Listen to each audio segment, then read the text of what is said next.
রাতের আধারে হঠাৎ ভাঙচুরের শব্দ, এক ভবন থেকে ভেসে এলো চিৎকার। লাঠি ছোটা নিয়ে ডাকাতদের রুখতে এগিয়ে এলো প্রতিবেশীরা। বাকিরা পালালেও দুজনকে হাতে নাতে ধরে গণপিটুনি দিল স্থানীয় উত্তেজিত জনতা। পিটিয়ে রক্তাক্ত করবার পর জানা গেল তারা ডাকাত নয়, তারা ওই ভবনে এসেছিল চোরা কারবারিদের লাভের ভাগ নিতে। ওই ভবনের মালিক কর্ণফুলী নদীর ও বঙ্গোপসাগরের চোরা কারবারিদের সঙ্গে জড়িত। শনিবার রাত 10টার দিকে এই ঘটনা ঘটে কর্ণফুলী উপজেলার চল্লাক্ষা ইউনিয়নের 7 নম্বর ওয়ার্ডের মৌলভীবাজার গ্রামে। ভাঙচুর হওয়া বাড়িটি স্থানীয় বাসিন্দা মোহাম্মদ খোরশেদ আলমের। স্থানীয়রা জানান, খোরশেদ আলম সাম্পান চালক হলেও দীর্ঘদিন ধরে নদীপথে চোরাই তেল সহ অবৈধ ব্যবসায় জড়িত।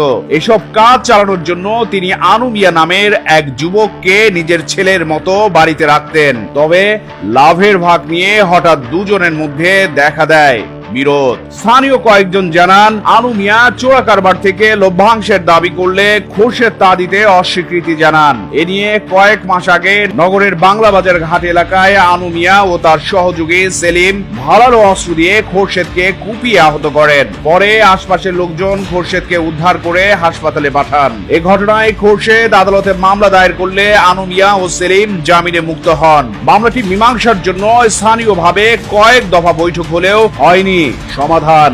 এদিকে শনিবার রাতে আনু মিয়া, জানে আলম, বাদশাহ, সৈকত সহ কয়েকজন খোরশেদের বাড়িতে যান। এরপর লাভের ভাগের দ্বন্দ্বের জেরে ঘরে ভাঙচুর শুরু করেন। এ সময় বাড়ির লোকজন ও স্থানীয়রা ডাকাত সন্দেহে চিৎকার করলে গ্রামবাসী লাঠি ছোটা নিয়ে এগিয়ে আসেন। এ সময় গণধুলায় আহত হন আনু মিয়া ও জানে আলম। বাকিরা পালিয়ে যান। পরে 999-এ ফোন পেয়ে কর্ণফুলী থানা পুলিশ ঘটনাস্থলে আসে। এরপর আহত আনু মিয়া ও জানে আলমকে উদ্ধার করে চট্টগ্রাম মেডিকেল কলেজ হাসপাতালে পাঠান।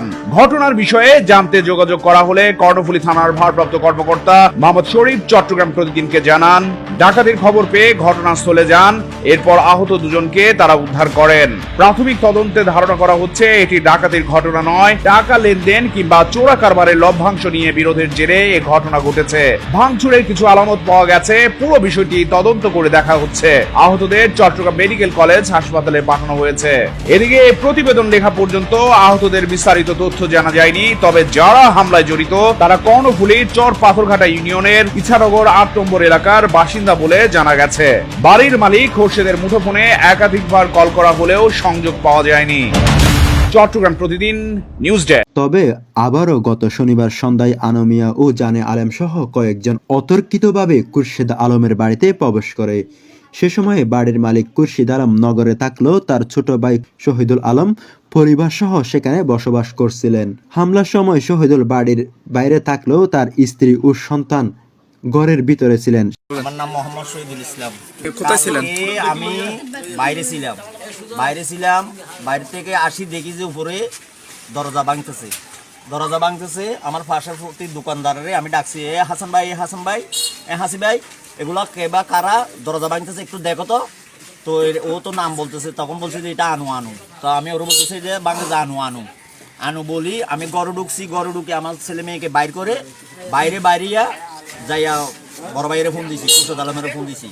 ফোন দেওয়ার পরে লোকজন আসি, তারপর আবার মাইক দিয়ে বলা হয়েছে বাজারে, তারপর লোকজন আসছে। আমার পরিবারের উপর কোনো হামলা করে নাই।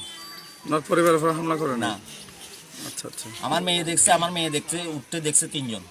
আমার পরিবারের উপর কোনো হামলা করে নাই। পরিবারের উপর হামলা করে না। আচ্ছা আচ্ছা। আমার মেয়ে দেখছে উঠতে দেখছে 3 জন। জানতে চাইলে কর্ণফুলী থানার তদন্তকারী অফিসার মোহাম্মদ মিজানুর রহমান বলেন, মূলত যে ওরা আগে টাকা দাবি করতো আর কি দাবির কাছে। হ্যাঁ, টাকা দাবি করতে, টাকা পাওয়া লেনদেন পাওয়াটা ছিল।